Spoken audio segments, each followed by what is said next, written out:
ایک بڑی کوتاہی یہ ہوتی ہے کہ سونا موجود ہے لیکن پتہ نہیں مالک کون ہے.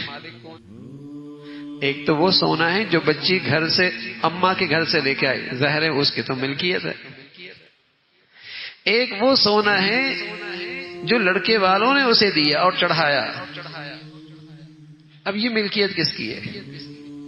اب کسی کو نہیں پتا ہوتا. نہ بیوی زکات دے رہی ہوتی ہے نہ شوہر ادا کر.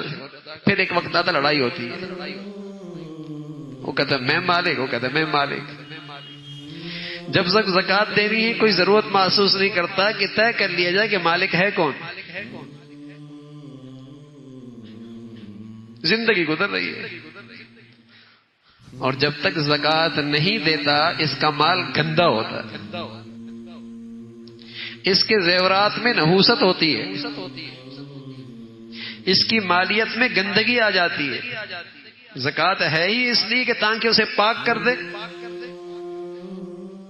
بربادی آئے گی، نقصان ہو جائے گا، الجھنوں میں پیسہ لگ جائے گا، ضائع ہو جائے گا. گندا جو ہے زندگی گزر رہی ہوتی ہے، ملکیت پتہ نہیں ہوتی.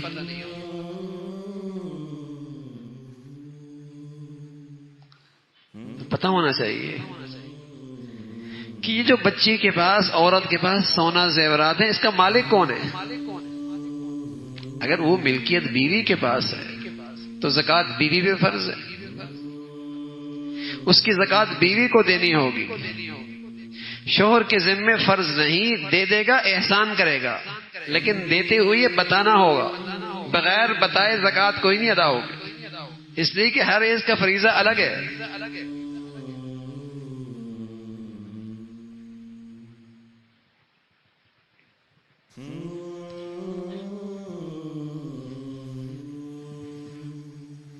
اور اگر وہ ملکیت شوہر کی ہے، جتنا سونا شوہر کی ملکیت میں ہے تو وہ زکات دے گا اس کی. لیکن اگر بیوی کی ملکیت ہے پھر اسے اختیار ہے، پھر اسے شوہر سے پوچھنے کی ضرورت نہیں، جس کو چاہے دے دے، جہاں چاہے خرچ کر دے، جہاں چاہے اس کو استعمال کر دے، اس کی ملکیت ہے. اور اپنی ملکیت میں اسے یہ حق حاصل ہے.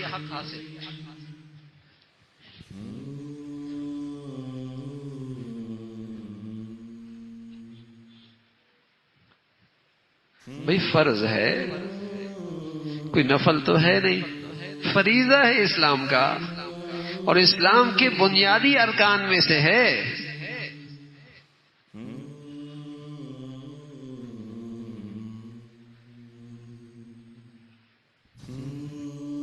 کافر فرمایا زکات ادا نہیں کرتا، مشرک نماز نہیں پڑھتا، مسلمان تو زکات بھی دیتا ہے نماز بھی پڑھتا ہے.